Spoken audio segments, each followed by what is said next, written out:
Hey friends, Kavan here. These days, a lot of people want to build courses, right? We hear that all the time.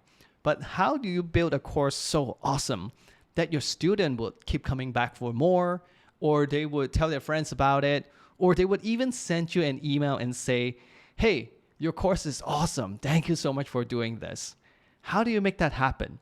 Today, I actually want to make a quick video and show you step by step and actually go into one of my courses and really show you how I execute it. Well, what actually prompted me to make this video is an email from Aishi.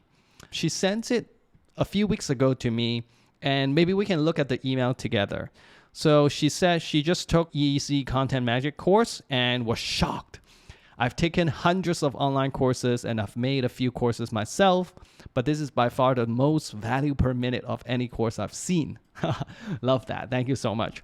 And I love the way you distill the information into super short, clear points and provided exercises to implement what we learn right away. It's truly brilliant, and I learned a lot about course building just by taking Easy Content Magic. It's a great example of what a course should be. And I just bought your email course engine as well. You're brilliant. Thank you so much for teaching this stuff. I got so excited when I see this email. But more importantly, it triggered me to think about, well, now that we are becoming small school, my whole philosophy is to help you make those unreasonable learning experience so good that people would be, sending emails to you like this. So why don't we dive into it? I have 5 points that I want to share with you. So keep in mind and maybe take notes with it as well. The first point is the course has to be compact, has to be concise. So this course is actually 52 minutes of video only. So less than an hour. And it has a very clear value proposition. It's about, helping you extract the stories from your day-to-day. So then you have unlimited content to talk about, to post. So it's a very clear problem. And I have one framework to teach you. That's it. Not a million frameworks, just one. And you can see the whole course is actually just 7 videos. Some are longer, some are shorter, but just 7 videos. And I basically mapped out this clear step for the students to tackle it. And I take them on a journey. And it's very clearly labeled as well. So yeah, number 1, keep it concise. Number 2, keep your intro really short. So I have an introduction video. I think it's very much needed because when people get your course, some people might be familiar with your work, some people might not be. So it's still nice to set the stage. But what is different about this introduction video is that I didn't spend any time introducing myself. I didn't introduce myself at all because I feel like if you're in this course, then you know me already. Or if you really need to know me, you can go somewhere else. I don't need to take 15 minutes to introduce who I am. But I did take time, 4 minutes here, to introduce why I'm making this course. Why? Why should you care about this? So I talked about how content marketing is dominating the world, but it's taking a lot of time to create content if you want to write blog posts. So the easiest way is to talk about your own stories. The key point that Aishi actually mentioned here, provided exercise to implement what we learned right away. This is something that I kind of implement from live workshops, and I'm really proud of it. I like it a lot.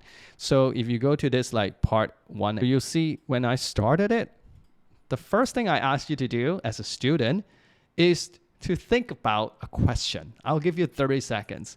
And you can see here, I actually have a countdown clock to, just count down, and I'm going to sit here with you and keep my mouth shut. And you're going to think, because you have to. I think most people won't fast forward. So that's pretty great. And then as you can see, I have some talking points, presentation. But very quickly, I remember here, I have another exercise. And then I do some more talking, and then I have another exercise. So this makes the learning experience more fun. It feels like you're actually there doing it with me, even though you're not. I think this is the future of learning. So make sure you kind of embed those small exercises within that learning experience. Don't just lecture. Those are kind of boring. All right, up till this point, let's take a step back because, I definitely want to take a moment to talk about why I'm doing this video before we get to point 4 and 5. Ultimately, what you want to achieve here is you want to give students the most value, but in the shortest period of time, right? If you need to take 5 hours to show them one thing, they're not going to do it. This is very important. Keep it very short. And you might know that this is my work, small school. And that's the philosophy. Like, we want to focus on keeping things compact and concise, but, really take that extra mile to offer that unreasonable learning experience. So if you like what I'm showing you right now, go to smallschool.is and check out the small courses that we have there to help you level up. With that, let's get back to showing you some more. Number 4 is, filming is easy. A lot of people are able to turn on their camera, speak into a microphone, but not a lot of people actually make the final experience so good. And what does that mean? That really means just do the editing. Take out the pauses, take out the repeated lines, take out the circles that you're making as your mind is wandering. Take out all those things. It is kind of okay in a YouTube video like this one, but it's not okay if you do that in a course because people actually pay for the course. They want results and they want it now. All right, so make sure you edit your videos and make sure you're well prepared so then you know what you're saying. I definitely have done courses where the person is just speaking to the camera and they're so not prepared. Like, I don't even know what they're getting to. And each video is like 10 minutes long. Oh my God. All right, let's get to the final point. You can see my Google Slides are pretty well designed, right? It's nice to look at.